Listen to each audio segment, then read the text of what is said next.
Good evening. We are so excited that you're here, and we are looking forward to a great evening together. Uh, how about Brenda Hancock on our music? How about that? Yeah. Thank you so much. You are very, very talented, and we appreciate you being here. Tonight, I have my friend Paul Johnston. Paul coached in Albany for many, many years, and now he is the director of the FCA East as part of the Big Country uh, Fellowship of Christian Athletes. He'll bring our invocation for us tonight. Thank you. Let's pray. Father God, thank you so much for allowing us to be here.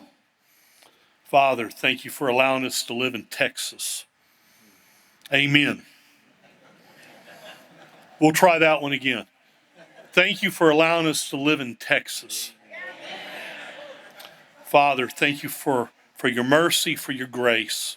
Thank you for this evening where we have an honor. We have the ability to come and honor these athletes. Father, bless this food. Father, that in all we do, we give the glory to Jesus. In Jesus' name, amen. Thank you so much, Coach. I want to call all of our attention for a couple of minutes to our lead sponsor, City National Bank, and we want to thank them so much for helping us put this event on tonight. And we have others that will be scrolling on the board, as you will see as the night goes on. We want to thank those people for their generosity and all the things that it takes to not only do this night, but to keep the museum and the Big Country Athletic Hall of Fame running throughout the year. We appreciate you very, very much, and thank you. You'll notice also on your table there is a card, and Abilene Gives is coming up in a couple of weeks, and I'm not exactly sure the date, but we would love if any of you want to give away some of your money. We would love to have it and be very appreciative. We do have of course, our banquet, and one of our good reasons of being here is to give scholarships to high school seniors that will be graduating this year and going to different colleges, but in this area. But we also have a museum in the mall. Many of you got to visit there today, and it is fantastic. It's really amazing about what some of the athletes in this area have done throughout these last years, and we want to keep that going. It takes a little money, and we appreciate all of your support. I'd like to ask all the past inductees, if you're here tonight, this is the 25th anniversary of the Big Country Athletic Hall of Fame. If you are a past inductee, if you will make your way here to the front, just in front of the podium here, at this time we would appreciate it. You'll start walking this way, and I want to introduce to you the president and of the Big Country Athletic Hall of Fame, has been for 25 years, and since this began, Al Pickett. Let's welcome Al to the podium. All right, I'm going to turn it over to you. Again, with all the past inductees, just come up front. Just don't have to come up on the podium in front, and we will honor and introduce everybody, and hopefully I don't forget anybody.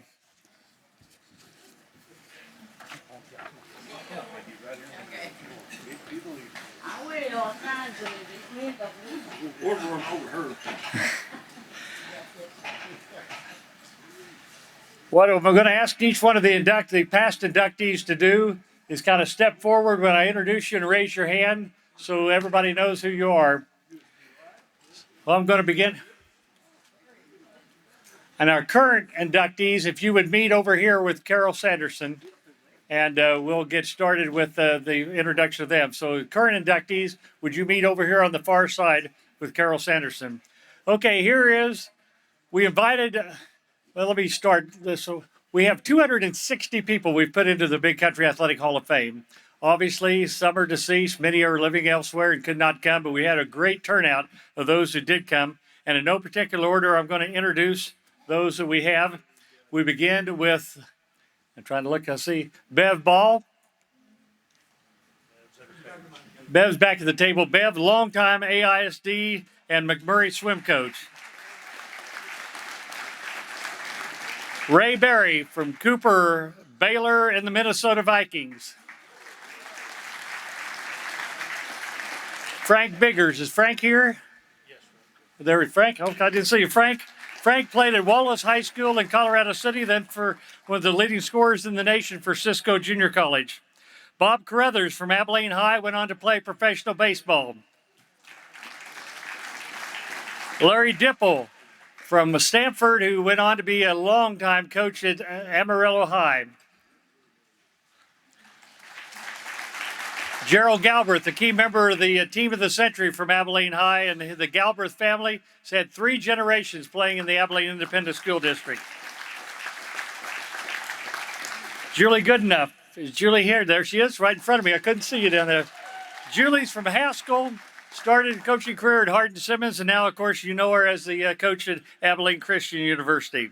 Bill Grissom from Winters. He coached at Hamlin, Breckenridge, Kahoma, wherever else, and he is a survivor of the Indian belly landing experts at McMurray. Leslie Harrison. Leslie, champion barrel racer. Larry D. Guy. Larry D. here, champion. She wrote the book on breakaway roping. Mike Kinsey. Mike from Brownwood, played at Texas Tech.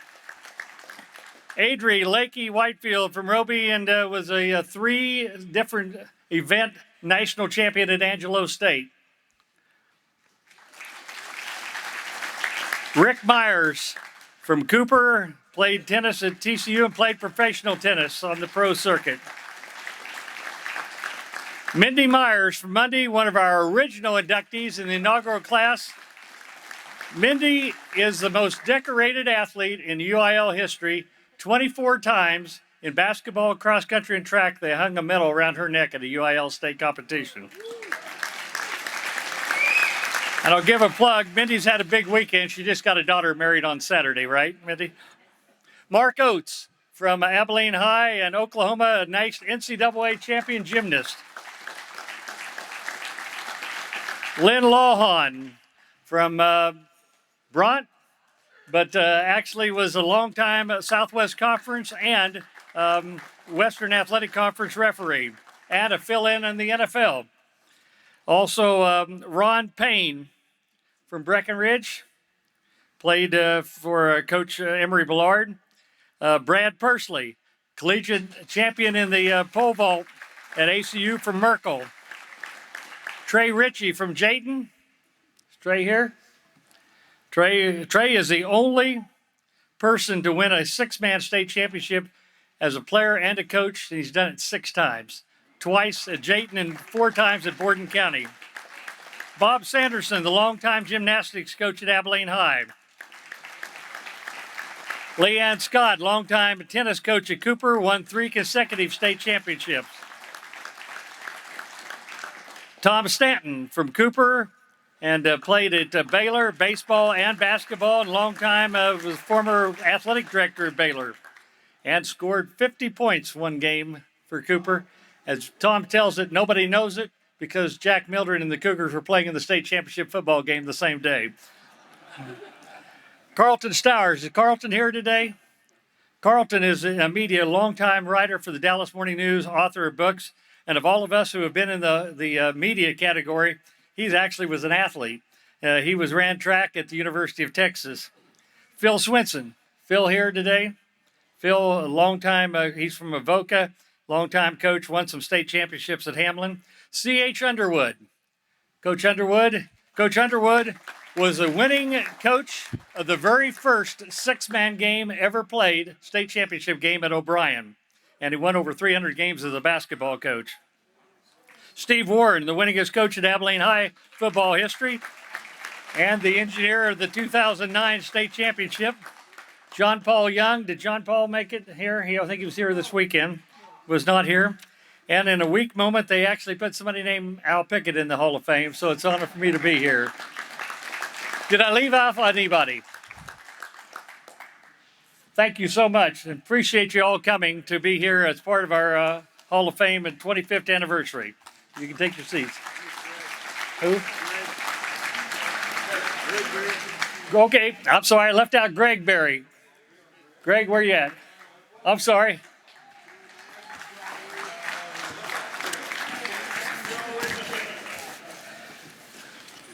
Okay, let us meet the inductees. We're going to learn more about them in a little bit, but we begin with the inductees. And first of all, Murray Bowden is not here, and I'll tell you more about Murray in a little bit. So the first one, L.J. Collier from Monday.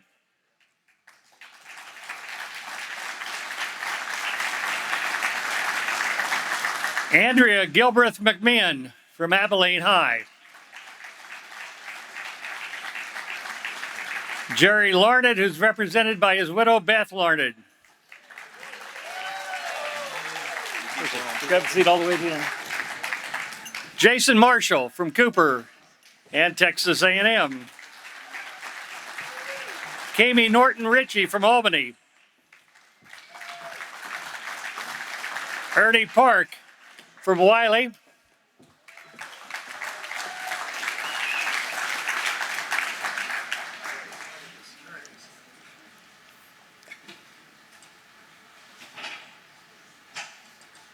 I'm slow, but I'm sure.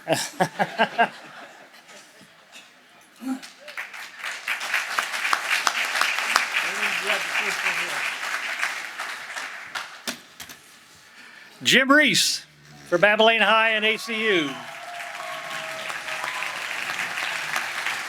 And the West family represented by Glenn West. Thank you all. We're going to learn more about them in just a moment.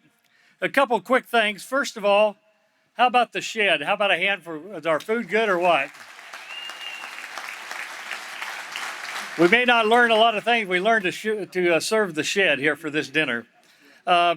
You've seen up here the title sponsors and the other sponsors. So thankful for all of them. City National Bank, the new bank in Abilene that has banks, I believe, in San Angelo, Knox City, and Colorado City are here today as our title sponsor. David Aycock and Ray Montgomery are here as representatives of the bank. If you guys are here, stand up and we can thank you so much for being our title sponsor this year. This is our 25th, hard to believe, our 25th annual banquet. The Big Country Hall of Fame, just a brief note, is a nonprofit organization. We receive no tax money.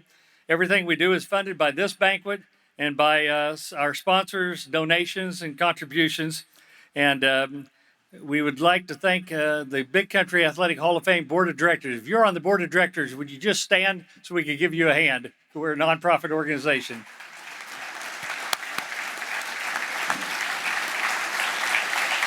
Also, we need to do our staff. You've seen a lady running around like she's tired and been working hard. She has been. Carol Sanderson, our museum administrator and event coordinator. Carol, I don't know where she's run to right now, but thank you so much.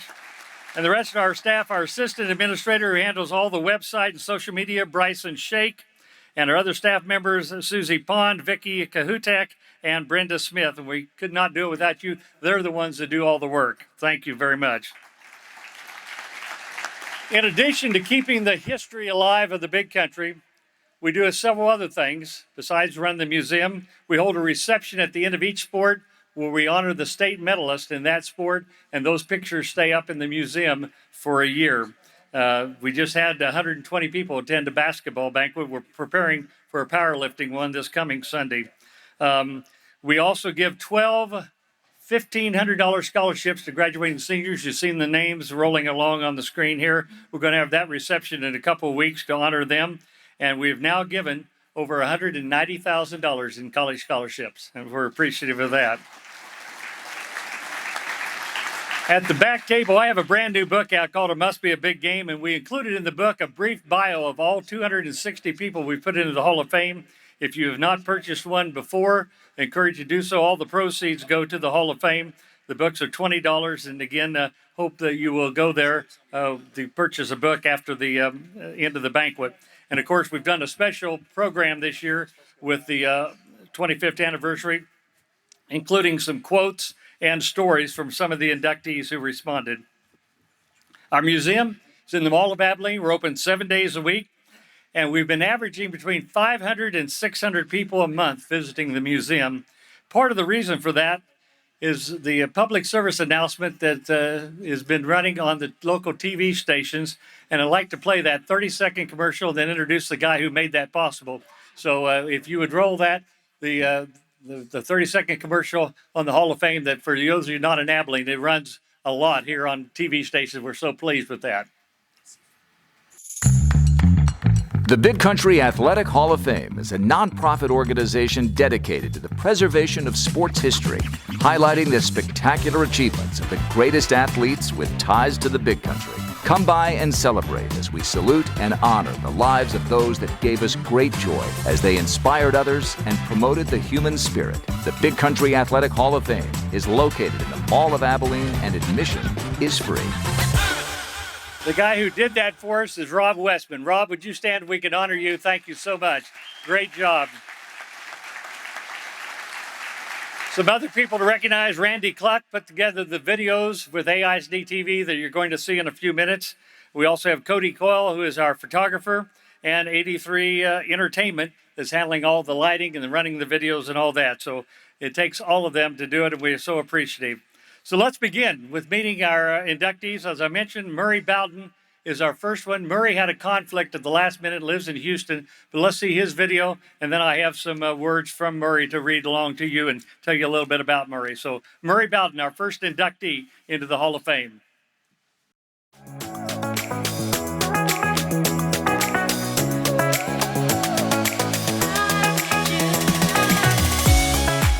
Murray Bowden is the first Ivy Leaguer to be inducted into the Big Country Athletic Hall of Fame. Bowden was a first-team All-District football player at Snyder in 1966 and then went on to an outstanding career at Dartmouth University. Bowden led Dartmouth to 2 consecutive Ivy League championships in 1969 and 1970. He was co-captain of the undefeated 1970 team that finished 14th in the National Major College Football Poll, the last Ivy League team to accomplish that feat. His reputation for making plays all over the field gave him the nickname the Reckless Rover. Bowden was a first-team All-American in 1970 and was inducted into the College Football Hall of Fame in 2003. He is past chairman of the College Football Hall of Fame and past vice chairman of the National Football Foundation.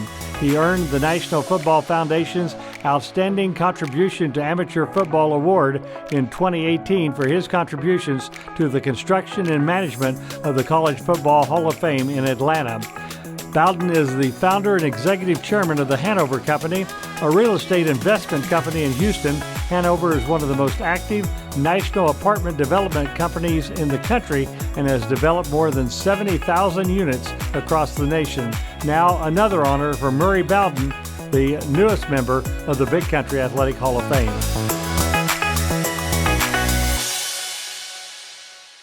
Again, Murray had a conflict come up at the last minute late last week, but he passed along this message for me to read to you.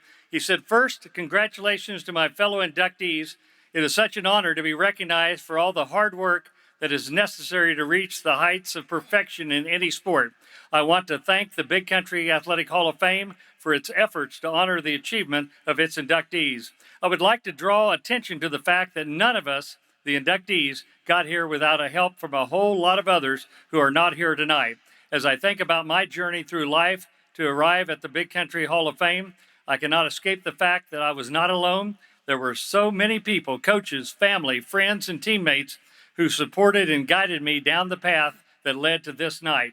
I will not bore you with those countless names, but there are many, and I'm deeply appreciative of their help. I know my fellow inductees feel the same. And to the wonderful West Texans in this room and beyond, thank you. I appreciate the culture created by the people of West Texas, the values of working hard, being nice, thinking with common sense, giving back to our community, and respect for our country, which provided me with the tools necessary for success in life, both on and off the field. I am humbled by this honor and deeply appreciative of the recognition, but I did not get here without a whole bunch of help. Thank you very much for this honor. And I want to tell you one other thing quickly. Murray becomes the 8th member of the Big Country Hall of Fame who has been inducted into the College Football Hall of Fame. Listen to this list. Sammy Ball from Sweetwater and TCU. Murray Bowden, as we mentioned, John Kimbrough from Haskell, and of course Texas A&M. Bob Lilly from Throckmorton, and TCU and the Dallas Cowboys. Dave Parks from Abilene High and the San Francisco 49ers. Also played at Texas Tech. Brad Rowland from Hamlin, who played at McMurray. Grant Taff from Snyder, who started his coaching career at McMurray, and then a longtime coach at Baylor. And Clyde Bulldog Turner from Sweetwater, who played at Hardin-Simmons. We have 5 members of the Pro Football Hall of Fame, and now with Murray, 8 members of the College Football Hall of Fame in our Hall of Fame. We think it's pretty special. Congratulations to Murray, and hopefully he will be able to make it next year, but had that conflict this year. Okay, as I introduce each of the inductees, I will give you your trophy after your video plays, and then we'll hear a speech from you. They've all been told to keep it in 5 minutes. Y'all got that? But we'll look forward to that. So we begin with L.J. Collier.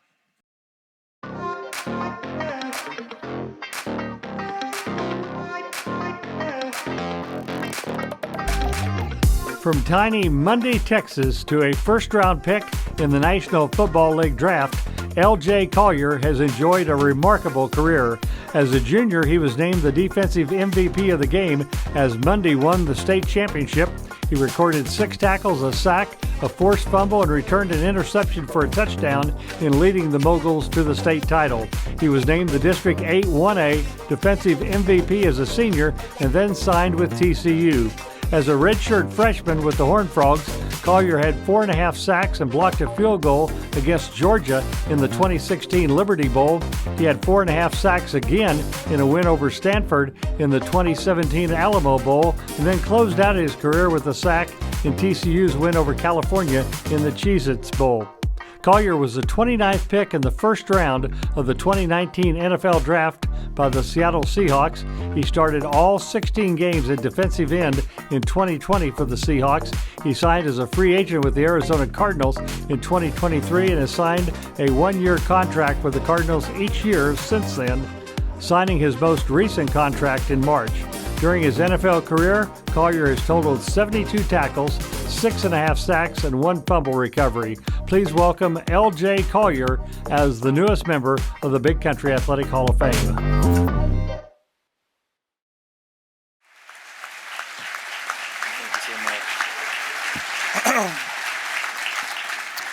Man, as I look out here tonight, man, I just think, just going through all my accolades and whatnot, like, I did give a speech last week to the defense just talking about where I come from and who I am, and I am West Texas. I don't shy from it. I tell people all the time I'm from a small town that only had 25 people in it. 25 kids in my class, and I knew every single kid from kindergarten on up till I left, and I take pride in that because when you go to college, coming from a place where I come from, where we don't have big recruits every year, we don't have nationally televised signing days. Hell, when I went to TCU, man, I didn't know anybody in my recruiting class.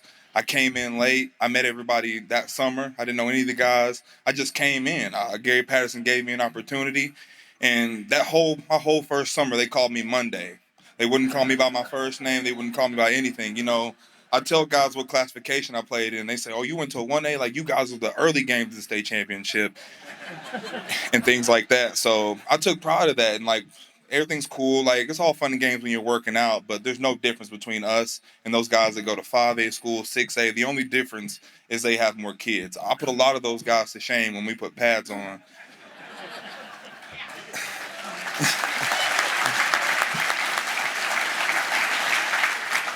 But college taught me a lot. My head coach in college he was a tough guy, but like without him, the guy who gave me an opportunity, I wouldn't be where I am today.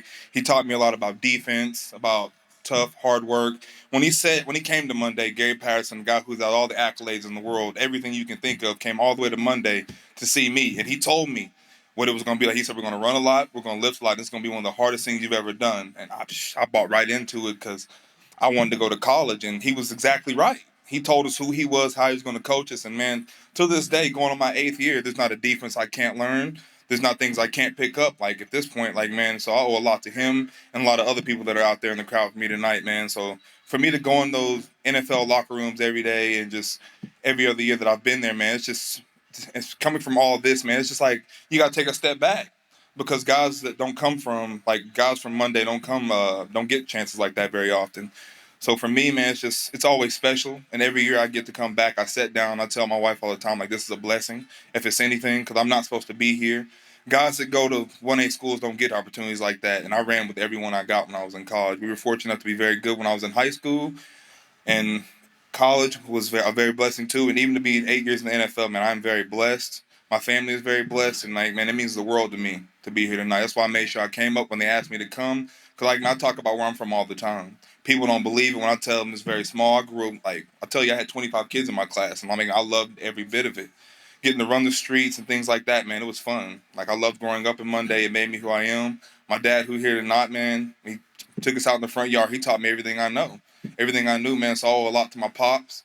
Like, I have teachers here, Miss Shahan, who's here, like Coach Welch, people like that who have done a lot for me to get to where I am today, man. So I owe a lot to them, man, and it's not easy. And I owe a lot to my wife, too, because I'm not the easiest person in the world to deal with, man, but I am very blessed, and it's by no means easy. Everybody up here who was fortunate tonight had great careers and everything they did, man. Like I already know, I keep up West Texas sport enough. I check everything from state basketball to football. I know we got a lot of talent out here. So anytime I hear guys that are going to go do great, I try to keep up with them, man, because this is an honor, and I'm very happy to take this tonight, man. So I appreciate all of you guys for coming out and supporting us. I really appreciate it, man. Thank you.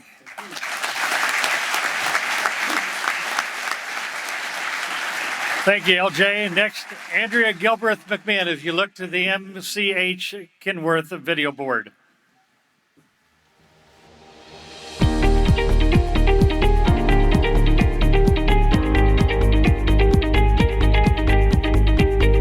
One of this year's recipients of the Bill Hart Memorial Legend Award is the late Jerry Larned. It is hard to imagine anyone who has had a more diverse impact on the sports and education world across the big country in West Texas than Jerry Larned. Larned, who died in 2023, grew up playing sports in Haskell and played basketball at North Texas State. He then spent his remarkable career as a teacher, principal, coach, and superintendent. He coached at Bowie, Hamlin, Duncanville, Iran, Monahans, Sul Ross State, and New Mexico Military before ending his career as the athletic director at McMurray University. He was named the West Texas Coach of the Year 4 times and is a member of the Texas High School Coaches Association Hall of Honor. Larned served as superintendent at Monahans 3 different times, and the multi-sport athletic facility in Monahans was renamed the Jerry and Beth Larned Sports Complex in 2003. He was also a sought-after speaker for sports clinics and sports banquets and once served as a board member of the Big Country Athletic Hall of Fame. Jerry Larned is the newest member of the Big Country Athletic Hall of Fame. Accepting on his behalf is his wife, Beth Larned.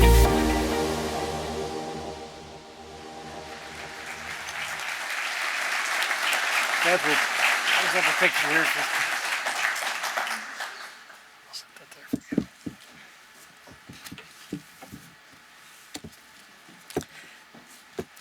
The first thing I want you to know, I am not Katharine Hepburn.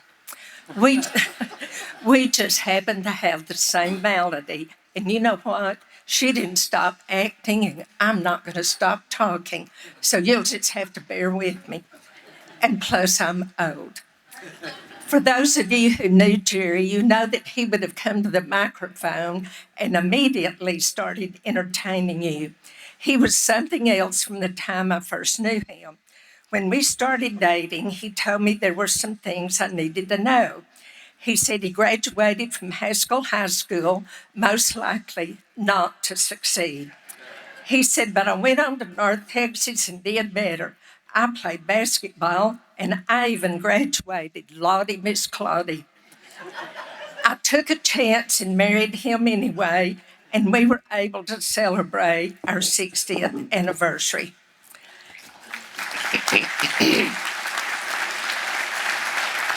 In accepting this award, I think Jerry would pay tribute to his high school coach, mentor, and dear friend, Ray Overton, who is also in this Hall of Fame. I think Jerry would tell this story on Ray. In 1995, Jerry had the privilege of helping Ray coach the Texas-California Shriners All-Star football game in California. You need to understand that the night right before they left, Ray was on the roof trimming a tree, fell off, and broke his arm. But that didn't keep them from going. When Jerry got back, I asked how it went. He said, "Oh my, what an experience. I roomed with Coach O, and with a cast on his arm, he couldn't button or zip his clothes, so I had to dress him every morning." I want to thank the friends and family who came tonight. Some are family, some are friends who are considered family, like the Stars, and I know the Flowers are here. One of Jerry's longtime friends is Ronnie Flowers, and you may know him from Athletic Supply. One day they were talking about how they grew up, and they were arguing about who was the poorest. Jerry said, "Well, I'll tell you one thing. I was poor with 7 O's. Ronnie said, "Well, he was so poor, his pet was a tumbleweed." There are some of Jerry's former Monaghan's Lobos here, and I would like them to stand when I call your name. Dub Huckabee, quarterback; Bill Kent, center; Barry Allen, linebacker; Wayne Pettis, running back; and David Bridings, sometimes wide receiver, sometimes scat back, and also return punts and kickoffs. I can just hear Jerry saying, "They are what kept me from having a good team in Monahans."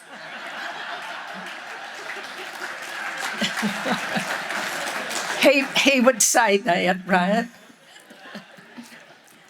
But seriously, they are one of the reasons Jerry was successful. These guys played back when you had to win the district outright to go to the playoffs.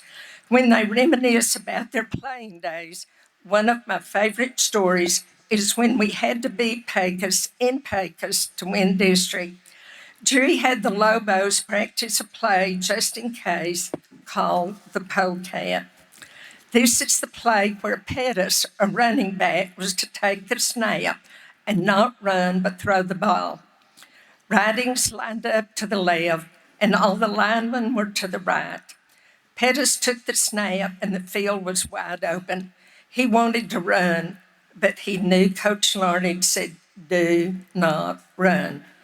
So he found Ridings open, and with 40 seconds left, he scored, and we beat Pecos for the district championship, one of many the Lobos won. Now, I didn't know a funny part of this story until recently when I was visiting with Pettis.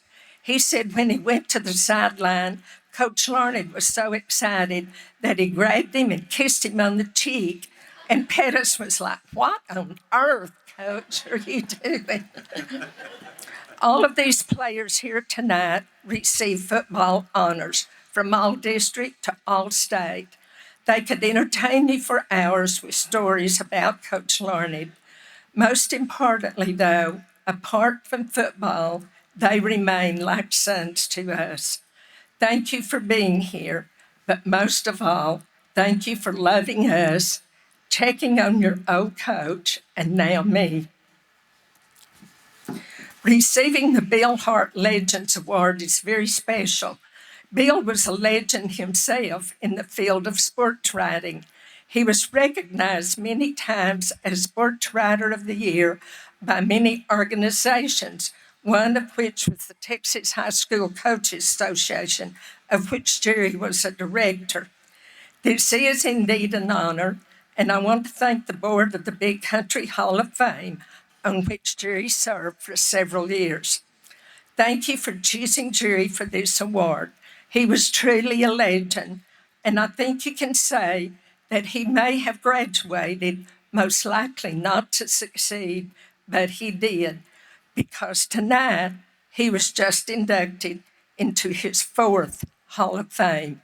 Thank you.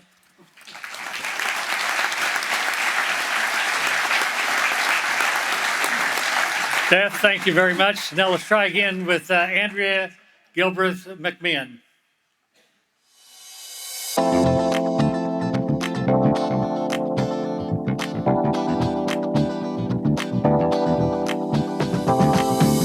Andrea Gilbreth McMahon becomes just the second soccer player to be inducted into the Big Country Athletic Hall of Fame.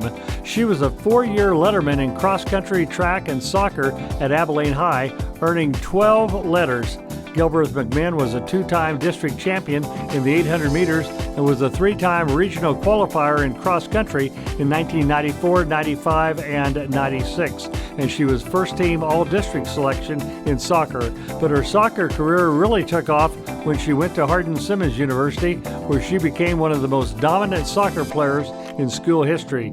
She was the American Southwest Conference Co-Freshman of the Year in 1997 and was named to the All-ASC team in 98, 99, and 2000. She was the Cowgirls team offensive MVP as both a junior and senior and was a third-team NCAA All-Region selection in 2000. As a senior, Gilbreth McMahon led the ASC in goals, points, shots on goal, and game-winning goals. She currently holds the American Southwest Conference record for scoring at least one goal in 21 consecutive games. Now, 26 years later, Gilbreth McMahon is still ranked 4th all-time in points scored with 173, 3rd in goals with 70, 2nd in shots on goal, and had 14 game-winning goals during her collegiate career at Hardin-Simmons. She helped the Cowgirls win 3 conference titles. Now another honor, Andrea Gilbreth McMahon is the newest member of the Big Country Athletic Hall of Fame.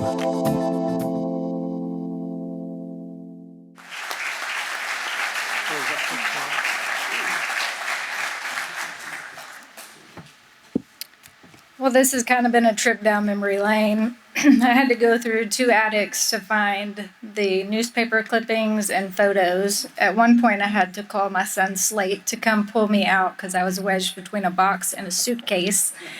And so it's been very memorable. If I look back on it, I keep thinking about what is it that makes an athlete click? What is it for each person? For me, it was Crockett Elementary, 5th grade, and we were running the turkey trot, and the winner was going to win a turkey.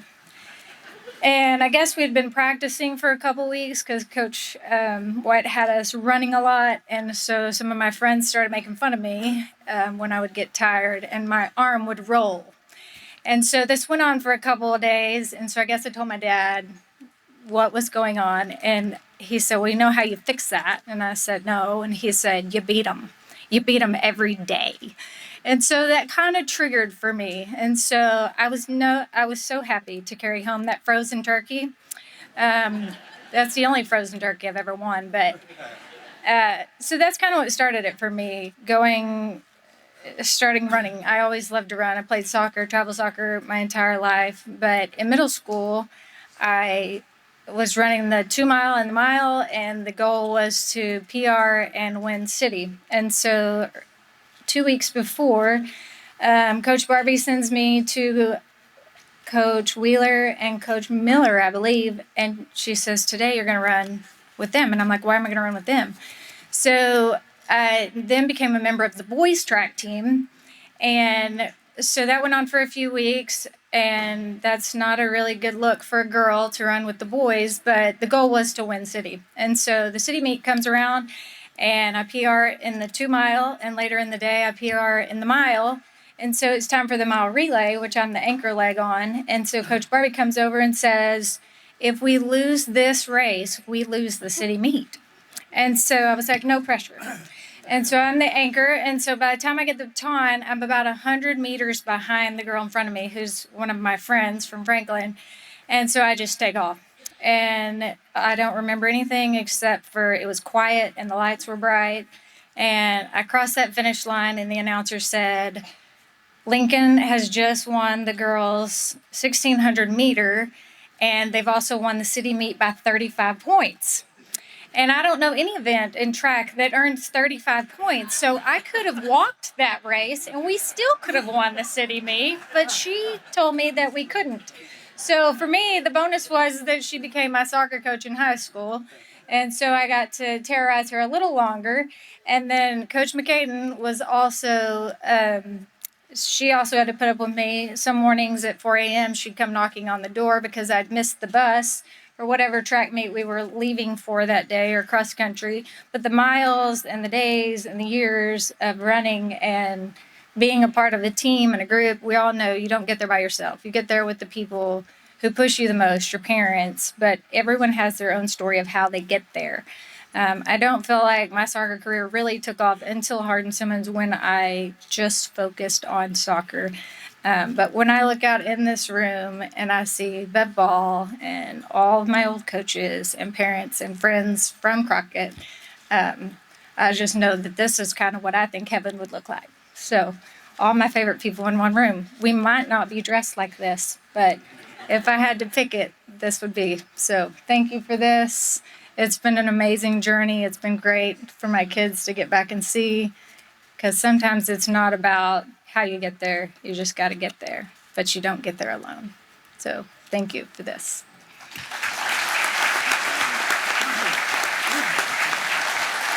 It's a small world. Andrea and I had never met till earlier this year, and we got to talking and found out when my grandson was playing football at Wiley, her two younger boys, were his little bulldogs. And so Jackson used to go to their little league games and go to the pool and swim with them. And so, we had not met until earlier this year. So, Andrea, congratulations. Okay, next up, Jason Marshall.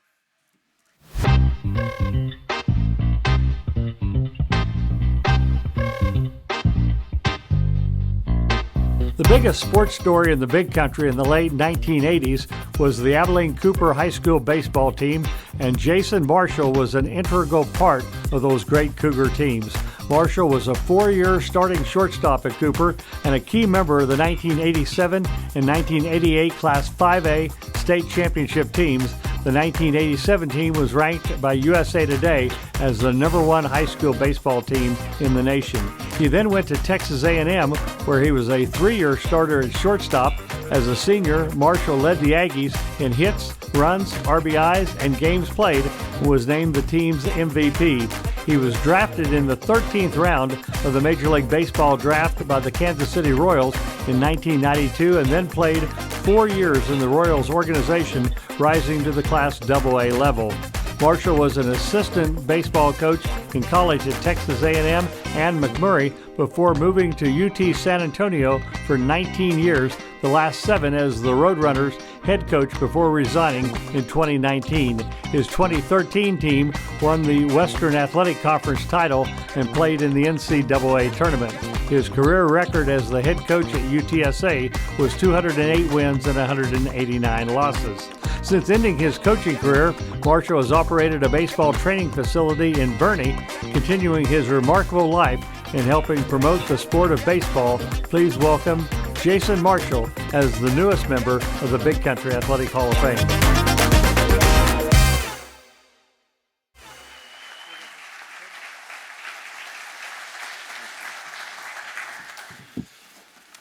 All right. Thank you very much. Thank you, Big Country Hall of Fame, Al Pickett. Thank you, friends and family who made it tonight. Abilene was such a great place to grow up and call home. It takes about 5 minutes in the Big Country Hall of Fame in the mall to get overwhelmed with memories of so many athletes and coaches that I admired over the years. So this invitation is a great honor. It means a lot to me and my family. And I know it matters to my fellow Cooper High School teammates who helped create 2 very dreamy seasons in 1987 and 1988. Honoring one of us is honoring all of us. So on behalf of that group of guys, thank you very much. In 1980, I was 10 years old and I was a dyed-in-the-wool Abilene High Eagle. To that point, I had played YMCA baseball. We practiced at Abilene High. I enrolled at Lone Star Little League just down the street from Abilene High. My Friday nights in the fall were all black and gold, and every Tuesday and Friday in the winter was Eagle Gym. All my reference points were Eagles. My grandpa, Doyle Marshall, drove the bus for both Abilene High and Cooper High School, but he coached the Abilene High summer baseball team. I had a host of uncles and cousins that had played for Coach Blackie Blackburn. That name was monumental in the Marshall house. So in 1980, When my parents decided to move south of the mall, it was a shock to my system. I think I Ferris Buellered my way through fourth grade at Jackson Elementary, meaning I was not quite as sick as I was leading on to be. But looking back now, I think it was all the red and blue I was seeing on Fridays in the fall. But you know, my heart changed in the spring of 1981. Driving north down Buffalo Gap Road, they turned on the lights of Southern Little League at Red Bud Park. Sticking up over Southern Hills Church of Christ and just over the line of mesquites, you could see it coming. Turn left on South 32nd and bam, there it was. The home of pickle juice snow cones and late nights at the ballpark. I consider it a God thing that I was drafted by the Scott Builders, because waiting for me in the dugout were two lifelong friends and teammates, J.P. Kistler and Jay Estes. And from that point, I was a Cooper Cougar in the making. My parents, Bob and Donna Marshall, that are sitting right here in front, and my sister Amy, what a blessing they have been, so supportive all the way from my playing days through 24 years of coaching. My family has been all over the country to support. On the first day of fall, my sophomore year, I turned in my basketball shoes, committed to baseball, and as my family can attest, I went all in on practice. It didn't matter the time of year. It was really an 11-month per year commitment for about 10 years from 1986 to 1995. This approach of showing up, putting the work in, and being dedicated, it came from my parents. Not only are they the most in love couple that I know, they are the hardest workers and two of the highest character people that I know. This is what was modeled for me, and I'm thankful for them giving me the blueprint at such a young age. The best decision I ever made after my playing days were over was marrying my sweet wife right here in front, Ashley Krieger Marshall. You know, there is no manual or class called Coach's Wives 101 that I know of. And I would guess that most young ladies don't know what loving a coach is going to mean from the outset. The winning, the losing, recruiting, the 7-day per week on-call commitment most weeks demand can challenge the best of relationships. But y'all, if there was a Hall of Fame for difference makers, it would be her at this podium tonight. It's not because of me, the baseball coach or former player, that it takes us 30 minutes to get out of a church or restaurant in Bernie. It's her. And it's her 20 plus years in ministry and teaching that has impacted many. And I love her very much. That girl was worth the wait 30 years ago, and she still is to this day. My son Jackson's right here. He's my only my son that's here. I got two more that aren't here tonight. Thankful that he's here tonight. Well, in 1982, a very large figure started showing up in the outfield of Southern Little League. I wasn't that in tune with Cooper, like I said. All I knew is this man's kid, Scott Malone, was annoying and wouldn't stop talking at school. But I can only imagine what Coach Andy Malone was thinking when David Tollison would hit a homer out of Dixie to Little League, and then he would walk right across the street and Scotty Pugh would hit one out of Southern.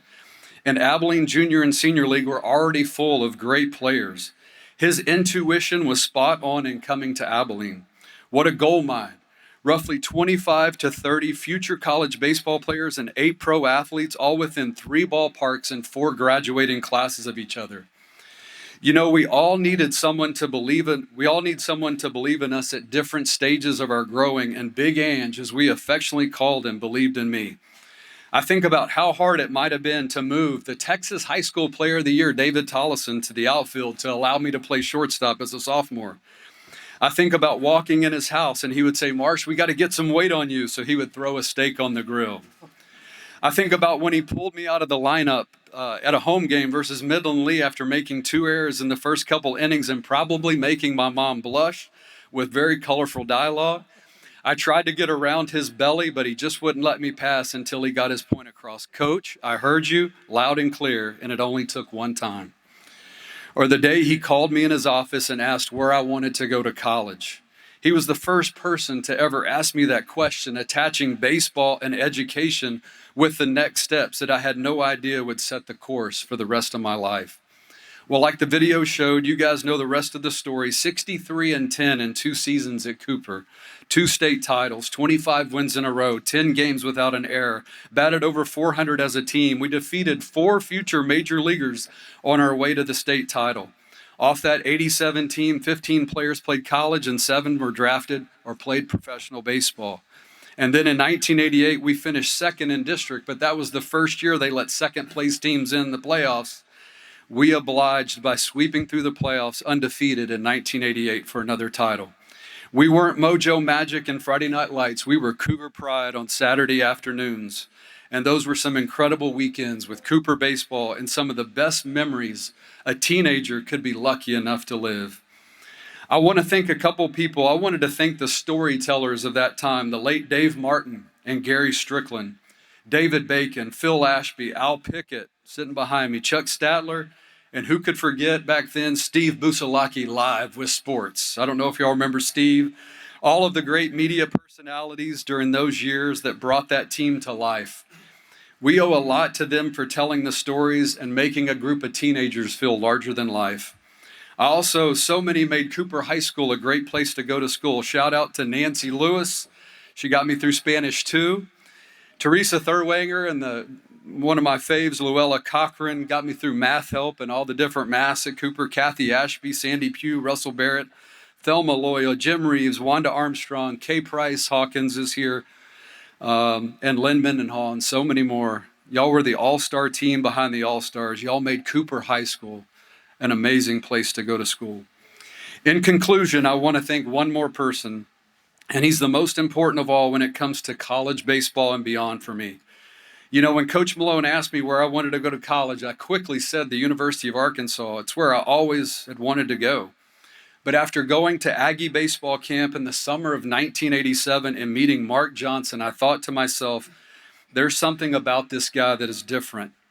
At that camp, this man gave all the lectures, demonstrated all the skills, and grinded out the College Station humidity with all the kids. And at night, we watched on reels on an old projector of Tom Landry talking about his faith and football.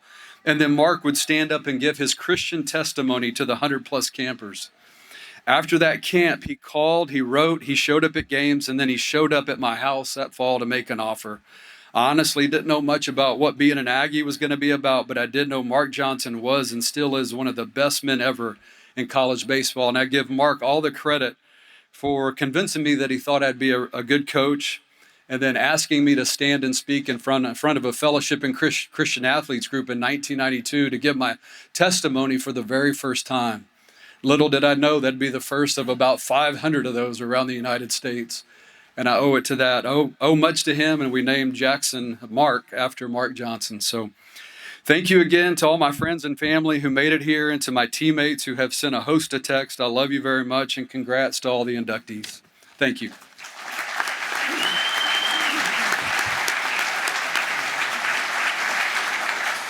Okay, one other talent about Jason that he didn't mention. When Jason was playing in the Carolina League in the Royals organization in Class A, we decided to have Jason write a column for the newspaper about life in the minors and tips for little leaguers and all. And he would fax in from wherever they were in a hotel somewhere, and I would type it up, not rewrite it, but type it up. And it was really popular. You know, when you're a writer, you're always looking to win awards. I was nominated a couple of times, never won a Katie Award from the Dallas Press Club. Guess who won a Katie Award from the Dallas Press Club? Jason Marshall did for his column. And you can see that trophy over there in the memorabilia collection. So Jason, congratulations. I told Jason earlier this year, I moved here in 1986. And in 87, 88, I thought every baseball team in Texas was as good as the Cooper Cougars. Honestly, I've never seen one as good as them since then. They were absolutely fantastic. Okay, next up, Kami Norton Ritchie.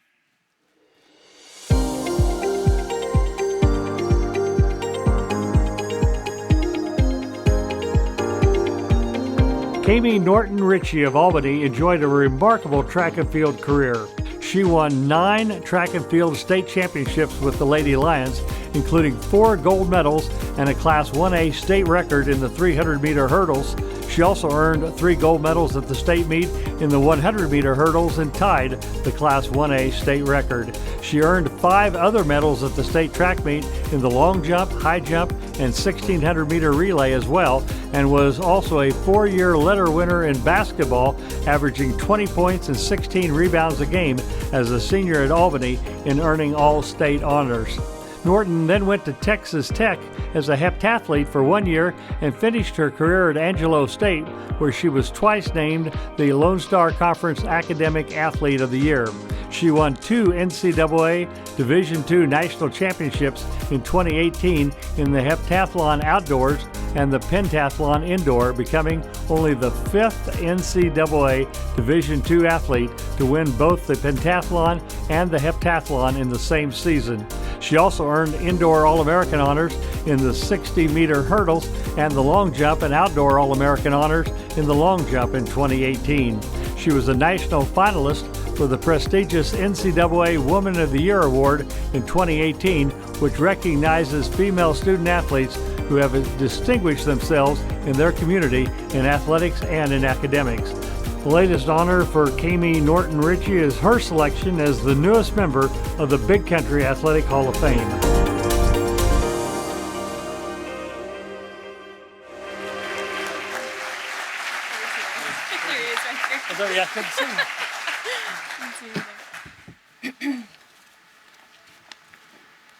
Good evening. Standing here tonight is just such an honor to be inducted into the Big Country Hall of Fame, especially from the small town of Albany. Just such an honor, and I'm just so thankful. But I did want to say Albany helped shape me, not just as an athlete, but also as a person. And track and field also really impacted my life, my relationships, people I've met. And it's actually where I met my husband, Tanner. I'm going to embarrass him, but I have a story. So he'll tell you the first time that he talked to me at a track meet in high school. He asked me a question about the hurdles.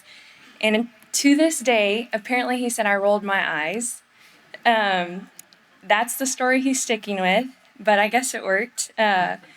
So what I do know is that later, after the state track meet, I'd won a gold medal in the hurdles. He messaged me on Facebook and asked me how I did, even though he clearly knew how I did. Very smooth, and just to make sure I didn't forget him, he reminded me how I rolled my eyes at him. And so apparently it was a good impression. So 7 years into marriage, he'd probably tell you not much has changed. I'm still rolling my eyes. But I want to thank him for being a constant supporter, encouraging me, grounding me, and now walking alongside me as we raise our family. So I'm grateful for you. I wouldn't be standing here without the people who poured into me along the way. First, my mom, who just wasn't my biggest supporter, but also my coach. And I'll be honest, when I was 16, looking back, she dealt with a lot. I'm sure if you ever heard me bark back at her, if you didn't know she was my mom, that's why. But I'm just so thankful for her and just how she pushed me and supported me and loved me so well. And also my mom and dad together. Growing up in a small town, my mom was my coach, my dad was my teacher. So we were very, very close. And I can tell you, they traveled all over the country to watch my track meets. I really think if you were to count on one hand, that's how many they missed. And my sisters, Lacey and Kaylee, who I looked up to as a little girl, watching them compete. They were at the state track meet as well, so that was just in our blood, but I knew I wanted to be like them and grow up one day and be there myself. So just seeing them travel to my meets in college and just supporting me all the way, I'm just very thankful for you guys. That kind of full circle support means more than I can say. I'm also thankful for my in-laws, Haley and Trey Ritchie. Trey couldn't be here tonight, but he's also a Big Country Hall of Fame inductee. I'm also thankful to my coaches who helped shape my journey. Coach Johnston, my basketball coach in high school, Coach Peacock, Coach Hill, and my collegiate coaches, Coach Dibburn and Coach Reed from Angelo State. Your investment in me made a lasting impact far beyond track. And while I'm honored for what I accomplished, I think the real track star may be on the rise. Our daughter, Isla, is only 2.5, so she already runs everywhere. If you've seen her here tonight, you probably have seen her sprinting around. So give it about 12 years or so, and you might start seeing her name in the newspapers. Jury's still out on our son, Bear. He's only 2 months old, but he nearly killed me. He was almost 10 pounds. He's very hard-headed, so I bet he'll have some to make as well. Just at the end of the day, this honor means so much to me, but I know that every good thing in me, every ability and opportunity comes from Christ, and to give him all the glory for anything good in me. So thank you again for this incredible honor, and it truly means the world to me.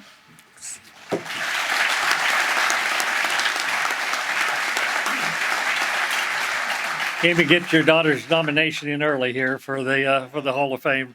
Next up, Ernie Park.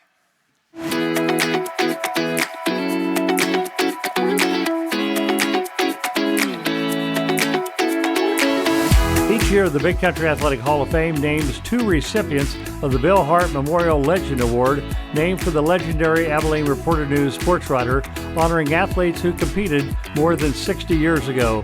One of this year's honorees is Ernie Park.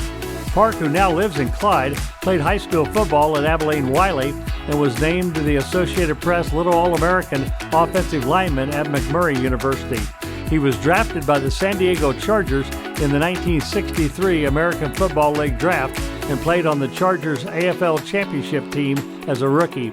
He was a member of the first Miami Dolphins team and also played in the NFL for the Cincinnati Bengals, Oakland Raiders, and Denver Broncos.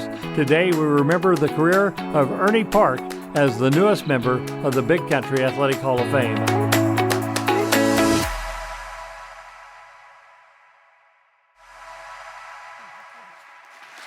Hold it up.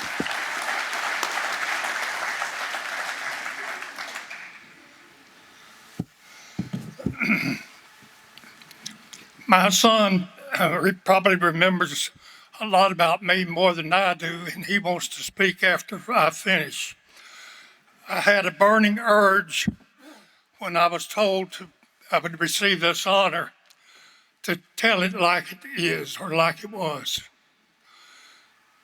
As fine an athlete as I ever played with or against was a guy named Joe Rex Shuley. We were classmates out at Old Wiley.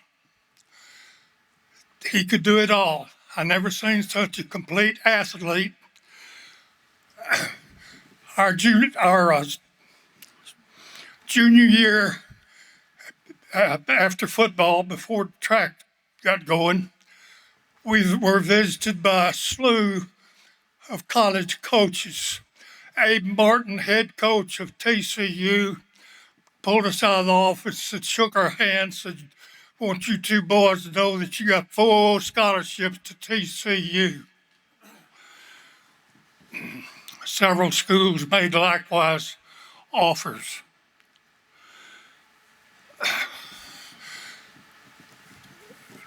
Just later, during during a track meet over at Merkle, Joe went to run the float low hurdles, and they had gone out and just graded out a straightaway. There was clay, it was a fast track, it was good, except that before the 3rd hurdle, there was a little mesquite limb sticking up. Joe went to slow down before that hurdle and drug his left foot, and that thing caught and his foot went out. His left knee was this big around in just a few minutes. Never heard of anybody hurt so bad, so much pain. It gave me a new appreciation for those that served our country and were wounded and whatnot, or in automobile accidents. Joe went to the hospital. Well, one of the fans, I don't think it was, may not even been from our team, but he saw the situation, thrust him to Hendricks, and that was the end of Joe Rex's track career, except that his senior year, the next year, Joe decided I can do something. He never had tried the shot put, even though he was very capable. He had so many running and jumping events until he never got around to the shot put. Long story short, our senior year in track, he and I were hauled down to Austin at state meet. Joe placed 3rd in the shot put, and I placed somewhere in the discus. I want to tell you something, folks. He was an athlete. I played with a lot of them. There was none ever any better.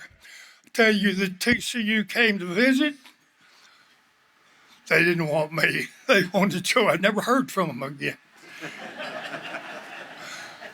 But I can take that. I have had a wonderful career, run a wonderful family. Went into McMurray cafeteria one morning.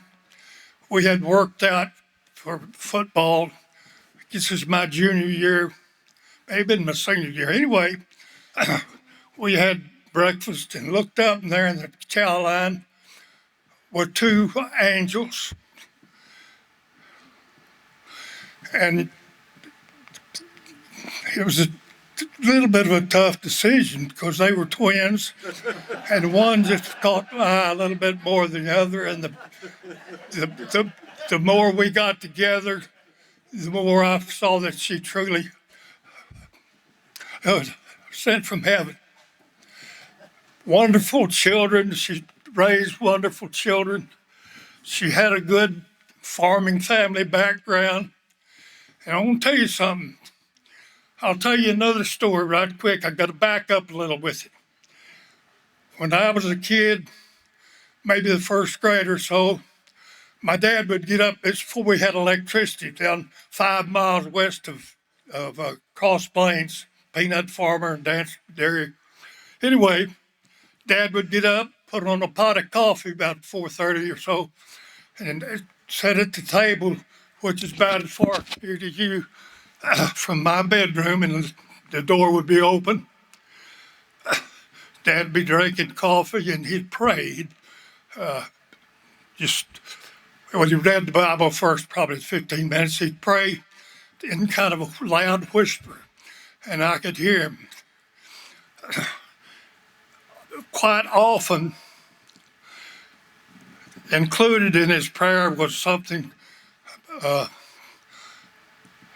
maybe a little more generous than, and Lord, look after that Ernest Carroll. He is reckless. He takes chances. We need the hand of God to look after him, and it took. I want to tell you something, folks. It's still working today. This also was during war years, and Dad would pray long and sincerely for our soldiers. We had some nephews and whatnot that served. I could tell a story, and I think it's so interesting. I don't want to bore y'all. One of my cousins, older cousins, got shot on the maybe it was Battle of the Bulge. Anyway, he kind of got left behind. It was cold weather, unusually cold even for that area. And there he had taken shrapnel, I think, had a hole in his shoulder and had shot his leg right above his knee and shattered it.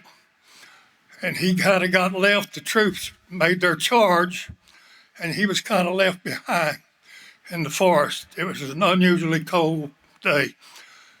About an hour or two later, somebody saw him and turned him into the meds. This guy needs some help. If it hadn't have been so cold, no way he would have survived. They had to give him a lot of transfusions and everything. And Bill survived. My dad's prayer played a part in that.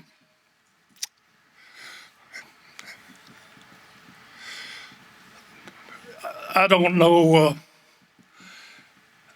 how many things that have happened in my life and my family's life that they go right back to that same point. Let me close by saying I've got a son sitting here that I'm proud of. I got another one sitting here that I'm proud of. I got a daughter that I'm proud of. And I'm blessed with good children. I have a son-in-law. Him and some boys about college age got to acting up. The police stopped them, put them in prison. in jailhouse. Well, they got a phone call. So, at, 1 o'clock in the morning or 12 o'clock, he called his dad. Dad, the doctor, real honorable man. He said, yeah, I'll get right on it. Well, right before noon, he finally comes down and gets him out of jail. And he taught him a lesson. And he's been smooth ever since. Oh, I'll tell you, the good Lord works in mysterious ways. Here's my son.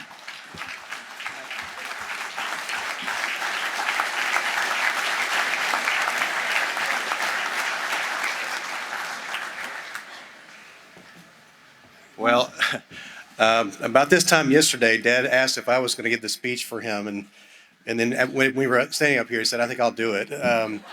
So this is me ad-libbing. I just want to say a couple of things. First of all, Dad, when we were talking about this last night, he wanted to make sure that this organization understood that there were times when he lived close to the beach. Yeah, when he played for the San Diego Chargers, he lived close to the beach. When he played for the Miami Dolphins, he lived next to the mountains. When he played for the Denver Broncos, but he said he couldn't wait to get back to the big country.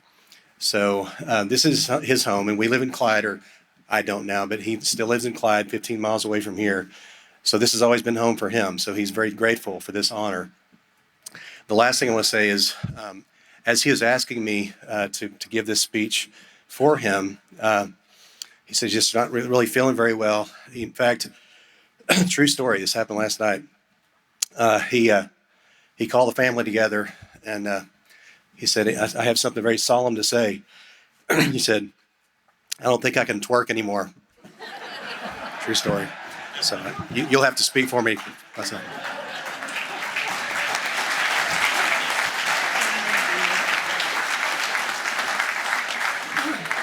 Thank you very much. Next up, Jim Reese.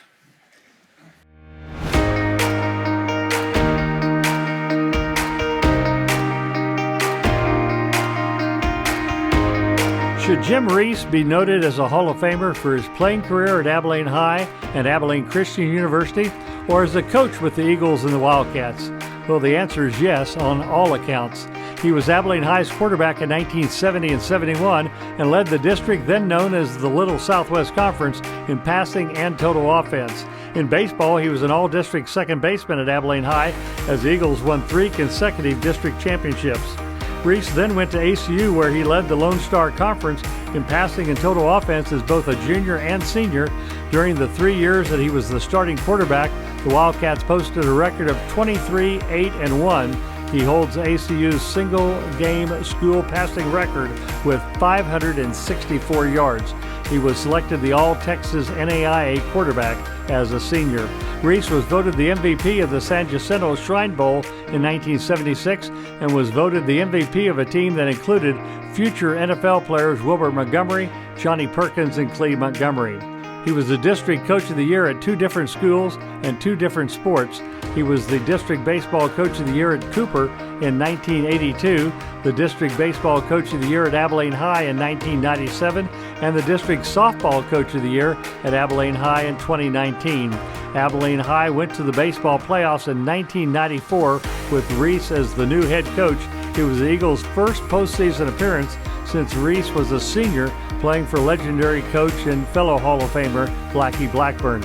Reese concluded his career as the head softball coach at Abilene High, compiling a record of 74, 30, and 2 in 4 seasons. He led the Lady Eagles to the regional quarterfinals 3 times.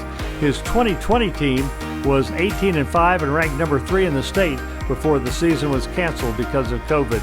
Jim Reese, who spent a successful and remarkable playing and coaching career at Abilene High and Abilene Christian University, is the newest member of the Big Country Athletic Hall of Fame.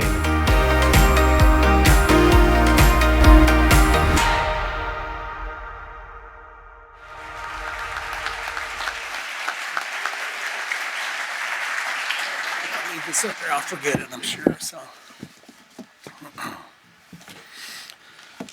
thanks to Al Carroll and Bryson for this great banquet here for about 2 minutes. I'm going to go off script, and as soon as my family has heard that, they're all going to get up before they've said, "Oh, Dad, Pops, please don't do that. Please don't go off script." But here in a second, I think you'll understand why, and it really relates to shaking Ernie Park's hand and a couple of references to the field at Abilene High School named for Blackie Blackburn. I played football and baseball for David McWilliams, who some of y'all knew from University of Texas. He went to the University of Texas back after he left Abilene High in 1969. Then in 70 and 71, Jerry Thormalen was the head coach. Jim Stedman was one of the assistants and the director of the Fellowship of Christian Athletes, and just an amazing influence on my life. Ernie Park was the offensive line coach. That was in 1970 and 71, 56 years ago. And I haven't seen him since that time. So my wife we get along great, but she's a much better person than I am, and she really can feel things spiritually, and I can actually believe that this is crazy, some of the connections, and some of these things may not be coincidences. So this is just incredible. My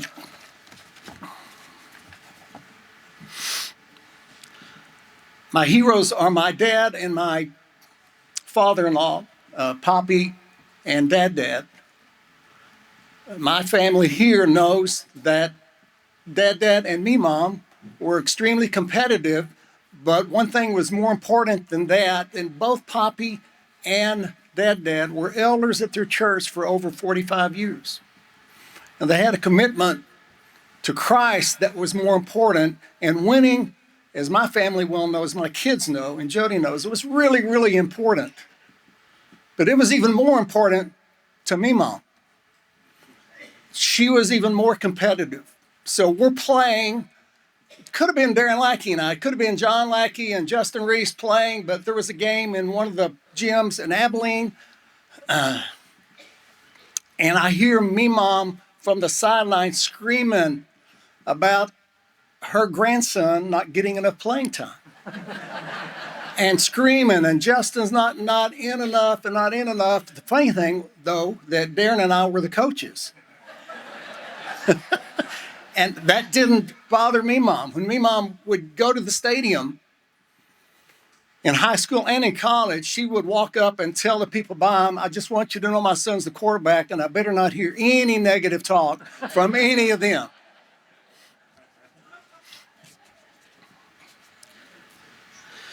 Thanks to my family, Jody, Jenna, Clark, Justin, Jordan, Riley, Reese, Brooks, Kate, Ellie, Charlie, Hattie, Miles, Hayes. Y'all at least wave your hands so everybody can see you. Thank y'all.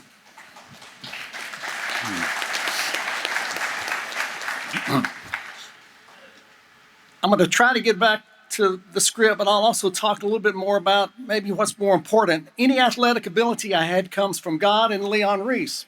My kids know that. In 1930, my dad started shooting a one-handed jump shot in basketball, and I do believe, and it really is true, that he was the first person in the southwestern United States and possibly the entire United States to shoot in 1939 a one-handed jump shot. They would do they do two-handed set shots and other things, but they never did that. Opportunities to play or coach were given to me by Mr. Bonham Myers, Coach Blackie Blackburn, Coach Jim Stedman, Coach Ted Sitton, Coach Wally Bullington, Principal Royce Curtis, Coach Darren Lackey, who's here tonight, and Sharon. Kinsey Willis, Coach Kinsey Willis, Coach Isaac Wright, Coach Steve Warren, Coach Dale Van Cox, Coach Tommy Martinez, and countless others. Tommy Martinez has the loudest voice in the United States, and he is also one of the best coaches in the United States. And he's here tonight. At Abilene Christian, I did have the opportunity to play with Wilbert, Cleotha, and Johnny. At Abilene High, I got to coach John Lackey, who would later become a 3-time World Series champion. As a coach at Abilene High School in the late 90s, I got to coach my son Justin, who was part of the team that won district and reached the playoffs for the first time since I was a senior high school in 1972.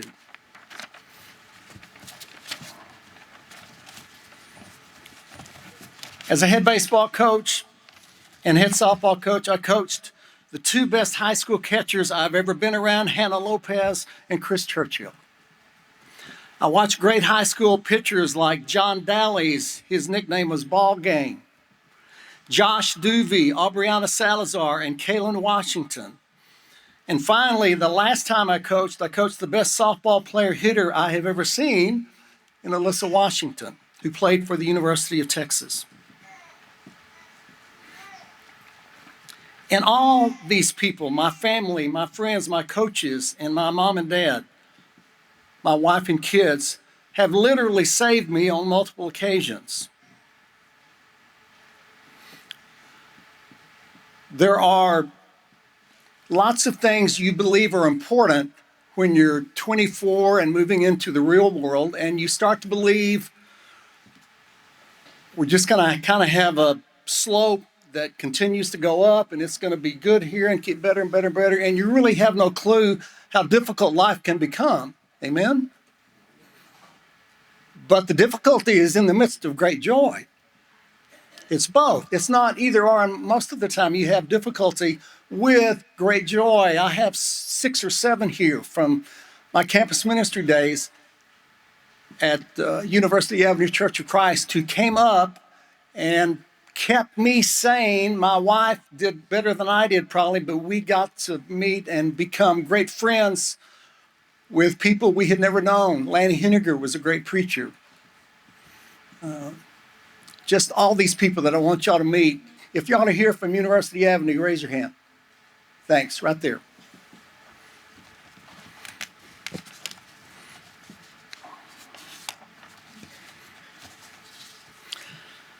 My 3 most favorite grammatical conjunctions. So I like weird things in English. That you find in Scripture, conjunctions are yet, but, and therefore. In the Old Testament, Job said, though I appear to be crushed by God, yet I will trust him. Jesus said in John's Gospel at the end, in this world you're going to have trouble. But take heart or rejoice because I have already overcome the world. The Apostle Paul said in the 12th chapter of Romans, therefore, which is an arrow pointing back to the gospel. He just preached the other 11 chapters of Romans. He said, in light of God's marvelous grace, present your bodies as a living sacrifice. This is your best worship. Grace happens usually without us noticing it, and if the truth be known, we never really earn anything. We are given gifts, and that's what grace is, and we don't realize that sometimes till it's too late to say, thanks, Dad. Thanks, me, Mom. Thanks, Dad. Thanks, Poppy. Thanks, brothers, Jack and Randy. They're here tonight with their wives. Thank you, guys. Theologian G.K. Chesterton once said, I would maintain that thanks is the highest form of thought and that gratitude is happiness doubled by wonder. I kind of like that. So on behalf of my family and friends that are here tonight and my small group and my lunch group, thank you all. I'm very blessed. Thanks.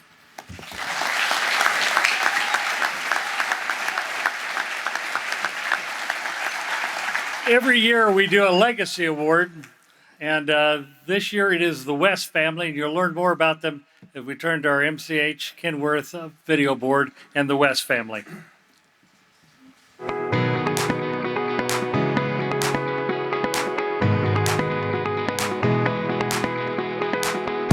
The Pat Gerald Memorial Legacy Award annually honors siblings or families that have excelled in the Big Country. This year's recipient is the West family, whose remarkable careers are closely tied to legendary coach Gordon Wood, who was one of the inaugural inductees in the Big Country Athletic Hall of Fame. Their impact can be felt in both Stanford and Brownwood, as well as at other schools. The three West brothers, Kenneth, Donald, and Royce, who are deceased, all played for Coach Wood at Stanford. All three West brothers were offensive and defensive linemen. Kenneth was a senior when Wood arrived in Stanford in 1951. The Bulldogs were 9-1 that year. Kenneth then went to Hardin-Simmons University, where he played for Hall of Famer Sammy Baugh. After a brief stint in the Army, Kenneth joined Coach Wood in Victoria for 1 year. He then rejoined Wood at Brownwood in 1963, where he was an assistant coach on 6 of Wood's 7 state championships at Brownwood. He was also the Lions head track coach and later served as the principal at Brownwood High School. Donald also played for Wood at Stanford and later settled in Snyder, where he was a big supporter of the Tigers' athletic programs and helped start the Snyder Hall of Fame. Royce played at Stanford on the 1955 and 56 teams that won 35 straight games and back-to-back state championships. He then played football at Baylor and played in the Gator Bowl as a senior. He was drafted by Denver in 1961 in the American Football League draft and played 1 season for the Broncos. Royce then went to a 35-year coaching career, including stops at Terrell, Cairns, Wascom, and Winona in East Texas, as well as Fort Worth. He was also a decorated track and field coach, having coached multiple state champions. Kenneth's son, Glenn West, played for Wood too. He was an all-state linebacker on Brownwood's 1978 state championship football team and then played football at Angelo State. Glenn spent 34 years as a high school football coach, including 6 years as a head coach at Kemp and 20 years as the head coach at Brenham. He led Brenham to the state finals 3 times, plus 1 trip to the state semifinals. He is past president of the Texas High School Coaches Association and is a member of that organization's Hall of Honor. For the last 8 years, Glenn has served as the Assistant Executive Director of the Texas High School Coaches Association. What a tremendous legacy left by the West family, which is now recognized in the Big Country Athletic Hall of Fame. Representing the West family is Glenn West.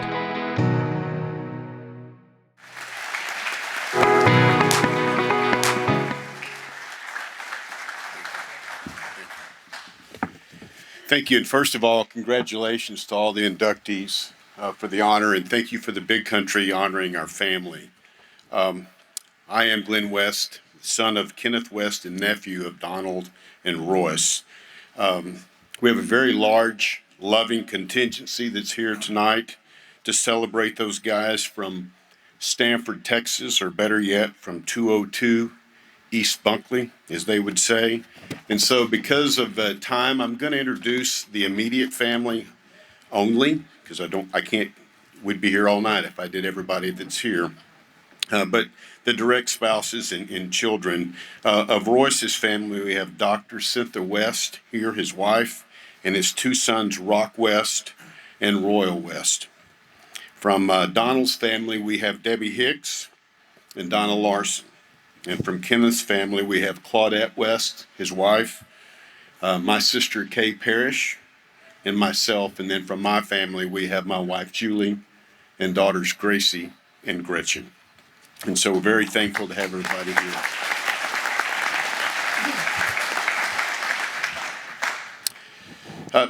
When we get ready to tell the story of these brothers from East Bunkley Street, and I have to say, I have to go back first to their father. Their father was a dryland farmer in Stanford, Texas, and at about the time of the Dust Bowl, he went under and had to get rid of, had his farm foreclosed on, and had to leave, and actually had to go work in the WPA in Wichita Falls in a camp. When this happened, his wife, with the stress of this taking place, had a nervous breakdown. And back then, when that happened to you, they sent you to a mental institution. So she ended up in Big Springs, and so we had 3 boys at home alone. Kenneth was 15 at the time. Donald was 12 and Royce was 9. And so they were living alone and doing anything they could to try to be able to live, to survive. Didn't play sports, just wanted to keep living. And my dad was working at a grocery store, and they had a brand new coach that came to town and walked into the grocery store, and he saw my dad. He said, "You need to play football." And my dad was a skinny kid at the time. He said, "Coach, I can't do that. I've got to work just so we can eat." Coach Wood was that coach, and he dove into that problem, into that situation. He made sure that those guys got 3 meals a day at a boarding house. He made sure they had shoes. They were able to get to school. They were taken care of. He did this their entire life, made sure that they had money through their time. And as it happened, this is what happened to those 3 men. Royce went on, as you heard earlier, to win the first 2 state championships of Stanford, went on to Baylor University and the Broncos, and then became, as you heard, a very illustrious coach. It touched many, many lives. Probably one of his biggest accomplishments was coaching his 2 boys in the semifinals at Winona. Something he would never forget, and they'll never forget. Donald was the smallest of the 3, but he was the toughest. He was the one that would get into a fight at the drop of a hat. Always defend his brothers, defend his family, or anybody that he felt it was important enough to take care of. My dad always had great respect for Donald, for what he did and how he fought and how he believed in people. Donald went on to the business world. He started off at Perry Brothers, going around the state, West Texas and North Texas, as a manager of the store, and then became an insurance owner of an independent insurance company in Snyder, Texas. Never to forget what Coach Wood had done for him, he wanted to do that in Snyder. He became a friend of the coaching staffs in Snyder. You'd see him every Friday night on the sidelines.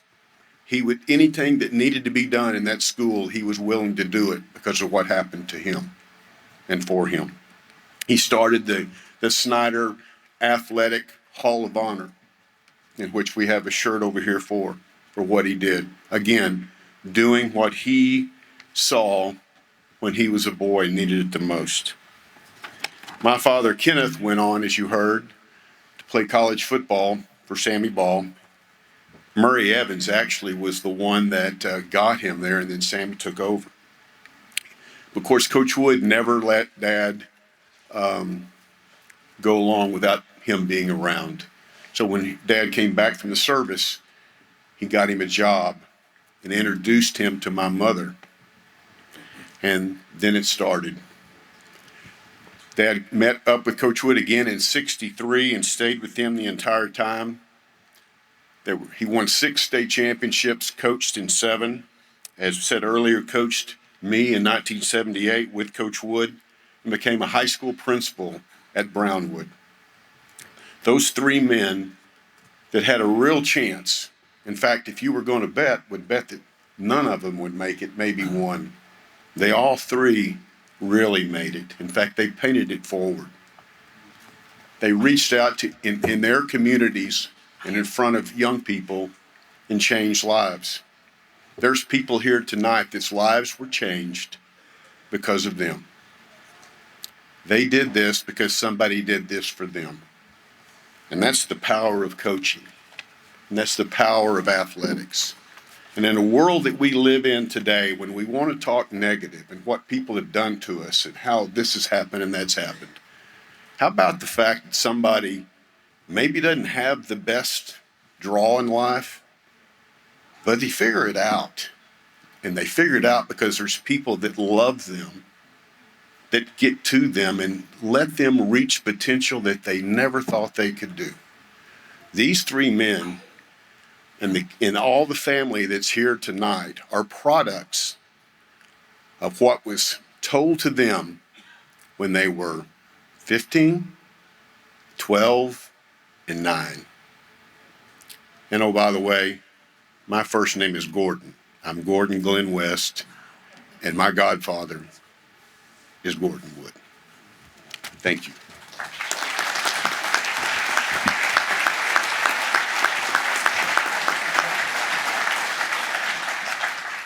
Thank you all so much for being here. We've been doing this 25 years, and every year I go, gosh, isn't this a great group? Isn't this a great group? Give them another hand. And to all of you who made this night special and help us to be a success, we want to continue telling the story of the Big Country Athletic Hall of Fame. Just a couple of housekeeping notes. For you inductees, you can collect the memorabilia to take back with you afterwards. There's a box underneath each one of your displays. And for the West family, there's one for all three families. So those trophies are there. So please pick those up.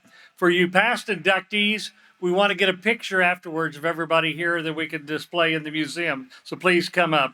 And if you want to just stay and visit, you can certainly do that as well.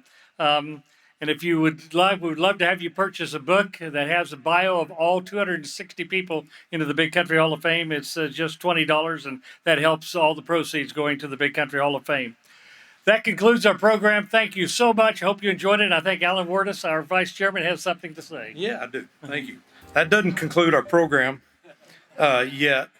If I can just have a couple more minutes. Steve Warren. Steve's a good friend and also a member of our board here at the Big Country Athletic Hall of Fame. And Steve's got a couple of words as we wrap up tonight. Al was trying to get out of here too quick, but another round of applause for all these inductees tonight. What a great banquet. You know, I've been on the board for quite some time now, and it amazes me every year the people that we induct into the Hall of Fame from all walks of life in the Big Country.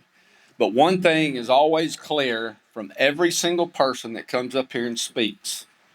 There's three things that they all have in common, and they always speak about them when they stand right here. Faith, family, and hard work. And that personifies the Big Country and the Big Country Athletic Hall of Fame. So one more round of applause for everybody that has something to do with the Athletic Hall of Fame, Big Country Athletic Hall of Fame. But there is one special person that has made this thing happen for 25 years, and we felt like it was appropriate for us to honor him tonight with his, who has a vision, who sits around and says, you know, I think I'm going to start a Hall of Fame. Who does that? Well, Al Pickett does that. And he has all the stories to back it up and all of the people to invite to put this thing together. And alongside Carol, his wife, who was a part of this great event that we have every year in the hall.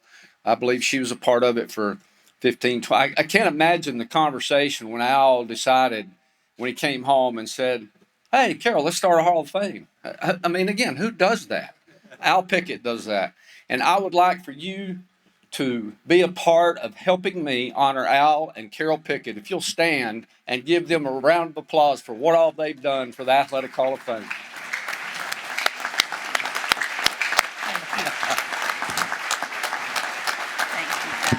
Just a small token of our appreciation and a small plaque. And you know, Al's got to say something else, so I'm going to get out of the way and let him do it. Congratulations. Well, first of all, they surprised me. I didn't know this was coming. And Carol ran this for a long time, and then we hired Carol Sanderson, so we kept somebody with the name Carol to run the museum. Thank you all so much. Again, past inductees, come up for a picture. For you current inductees, pick up your memorabilia in those boxes underneath. Thank you all. Another wonderful year. And next year, we're going to do number 26. How about that? Thank you.